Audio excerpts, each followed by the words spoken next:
Collin County Election Administrator Bruce Sherbet, thank you so much. We appreciate it. Oh, it's my pleasure. So you are retiring, and I'm wondering how long did it take you to come to this decision that this was the right time to leave? Well, earlier this year, I thought this is probably time. I've done this for 44 years in elections administration, 35 years as an elections administrator, and wanted to get the county through this big election, but then decide to go to a slower, maybe a less stressful pace of life for my next chapters. And what was the reasoning behind this? Why did you feel it was time for you to move on? Well, this last 4 years has been very stressful to be an elections administrator. And I'm not just speaking for myself, I'm speaking for every elections administrator, not just in this state and this nation. So yeah, it takes a lot out of you. And I've done this so long, I've really done the things I wanted to do. I've been able to transition to multiple voting methods over the years. I've been able to implement laws that were passed that were very important to our processes. So I feel like I've accomplished what I was hoping to set out to do. What made it so stressful? Well, I think people that didn't accept the results of the 2020 election. That's plain and simple in that regard. Election deniers, people that just couldn't accept the results. Even here in Texas? Even here in Texas, and I can tell you, not just large counties, small counties, medium-sized counties. I've talked to many, many elections administrators that are feeling the same kind of angst that I feel about what we've had to experience for the last 4 years. And did you experience it in this election? This election, not as much as some of the ones up to this election. 2022 was pretty rough, and this one was really smooth in terms of logistics and processes. But we still had the same people with these election integrity concerns that were all in the process. So nothing really changed in that regard. It's just the election itself was pretty smooth. That didn't open up things that could have made it more complicated and more stressful. And so what were the people saying that made it so stressful, the critics of how elections are being run in Texas and specifically here in Collin County? Well, I think there's a phrase that's used all too common nowadays, election integrity, and it's a broad term that really had packed into it a lot of misinformation and disinformation about processes. I could tell you, and I have many, many years of doing this, our voting systems today are more secure, more accurate, and better to protect voters from their own mistakes than any systems we've ever used. And I'm telling you, any since the beginning of time. There is not an election integrity problem across the way. There may be administrators are making mistakes, or there could be some software issues or equipment issues, but all of the things that are in place right now are really assuring voters you have very smooth and accurate election processes. And who gets the credit for that? In other words, you said that this is the most secure system. Is it elections administrators? Is it the state of Texas? Is it lawmakers? I mean, who is it who gets credit for that? Well, I think the evolution. I mean, if you just go back in time to voting methods, from paper ballot all the way till today, you've seen every method and every new piece of equipment for voting improve from the previous ones, from lever machines to punch cards to optical scan to touch screen units to what's called ballot marking devices now. We've seen every single method of voting really improve over the time. The laws have changed. There have been better trackings of processes, better auditability. We have everything in place that we need. Our voter files, we maintain them daily. And I know you hear things that there's all of these names on the list that shouldn't be on there. I can tell you the processes are very strong, and they do catch those kinds of things where a person has died or they've moved or been convicted of a felony, have to be removed from the rolls. Non-citizen, if you had any of those situations occur. There is a very, very thorough process that I think would amaze people if they knew behind the scenes how many checks and balances are involved. The state got out of ERIC, right, which was the system that a lot of states use across the country. And do you know what the status is of the state's new effort to try to continue to make sure the rolls are clean? I think, getting out of Eric, it took a while to figure out how to get into something similar to that process that was more well received, let's put it that way. And I think it's not there yet, but the state is moving towards that direction. And I think you'll see with legislation coming up this next session, there'll be some things put in place, possibly if they pass, that will get that kick-started into that next phase of what that next generation of what Eric used to be will be now. And you're satisfied with how the state's progress on that? Well, I haven't seen a lot from that, so I don't know exactly how far along they are. It would really be a question the state would have to address. But I know that the state has been telling counties we are moving in the direction of having something in place that will be the replacement of Eric. The state has been, a lot of lawmakers, big on accountability, transparency, and yet earlier in the year we saw people saying, hey, this person voted this way, where people's actual ballots, supposedly were out there because of the way the system was. You could actually figure out if very few people voted on a certain day. Based on where the voting location was, the polling location was, you could try to figure out how people voted. Are you satisfied that the state has at least figured that out? Because now it's no longer public information where you vote, right? Only when you vote. Are you satisfied with that? I think we made great improvement in protecting personal identifiable information that could maybe tie a voter back to a ballot. You have some unique situations where if a voter votes across town from where they're registered and they're the only one from that voting precinct voting at a location, you could see how that could be easy to identify a ballot if you had enough granular information for that.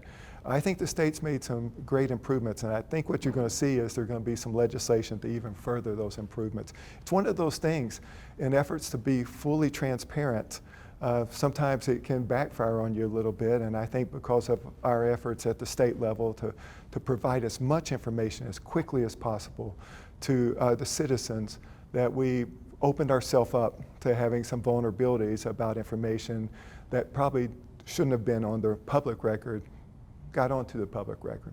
And do you think that that will decrease the amount of people who are questioning, how elections are run?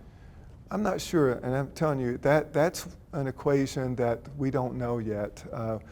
We know that things have smoothed out a little bit since this election and the result of the election, but some of the people with these concerns that have been very vocal for the last 4 years, they're still there, and I don't see them going away anytime soon. Now, how aggressive are they in the process, or what kind of laws get passed this next session that make things a little different for them, that's here to be seen. I'm not sure they're gone. I think that they're still there, and they're still very enthusiastic for getting out their concerns. So what system does Collin County use? Because I know there are some people who want hand counts, there's some people who want paper ballots again. Where does your county fit in on all of this? Well, we have the state-of-the-art, the newest technology. It's called ballot marking devices, where voters vote on a screen, and after they've completed their voting, it produces their marked ballot for them, showing their selections on there.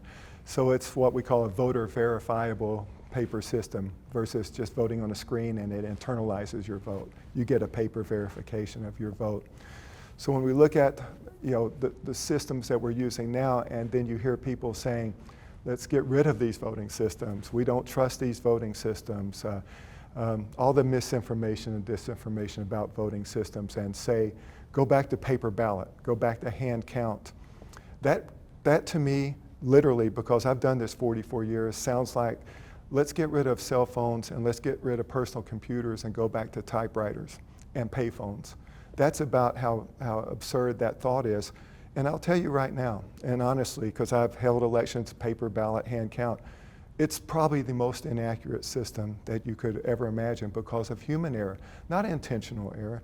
People make mistakes voting and people make mistakes counting those votes if you're doing it by hand. Computers are far, far more accurate in the processes. And wouldn't it take forever? I mean, they're still counting in some states as we speak, Yeah. right? So, I mean, aren't we just asking for other states' problems?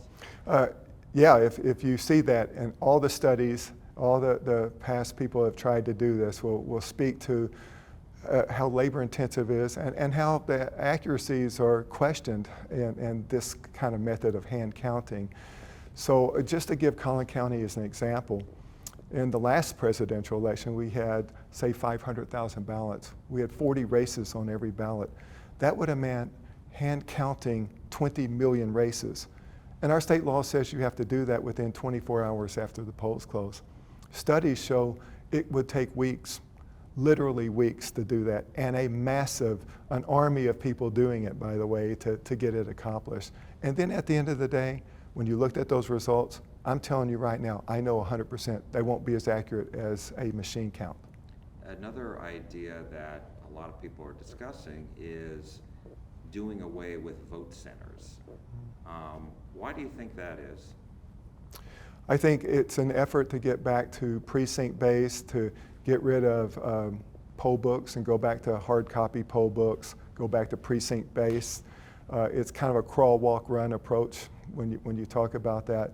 Vote centers are wildly popular. And I'll tell you, just in Collin County as an example, 4 years ago, 93% of our votes cast were early votes cast in the 2020 election. This time, in 2024, 85% of the votes cast are early votes. That's vote centers because voters pick whichever location they want to go vote in early voting.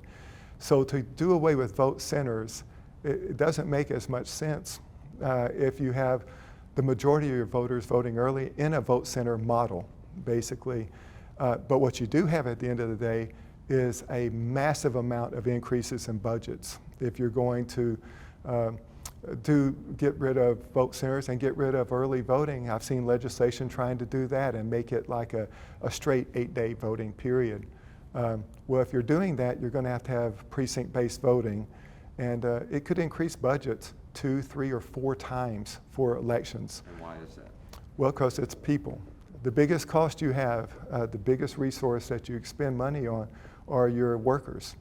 And so if you're going from what we would have here in this last election, 45 early voting locations, we had 117 election day locations. So just do the math. It's a simple math equation. If you're going to open up all those days of early voting and you're increasing your locations by 2 or 3-fold to get it done, it's a problem. And I got to tell you, it's something that the voters are going to respond to. I hope our legislature pays attention to that because it's wildly popular to have vote centers. 80% of our state or voters in this state are voting in a vote center type method for election day. Going backwards is not going to necessarily be pleasing if the end result is you spend more money, it takes more time, it costs more for equipment. All those things that add up for the cost of election would be in play.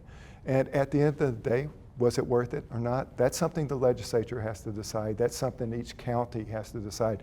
They have options. Every county already has that option. It doesn't have to be a state law to require it. If you want to get rid of vote centers, get rid of your vote centers and go back to precinct-based voting. But no one's crying out for that here. I haven't heard that. I've heard the groups that are asking for it, and smaller in numbers, but I haven't had one voter come to me after this election. We had 520,000 voters and email me or call me or write me and say, we want to get rid of vote centers. And my last question, topic-wise, is, and you mentioned it a little bit before, you have all this experience, you're leaving, and so somebody new, are you recommending anybody, for taking your position?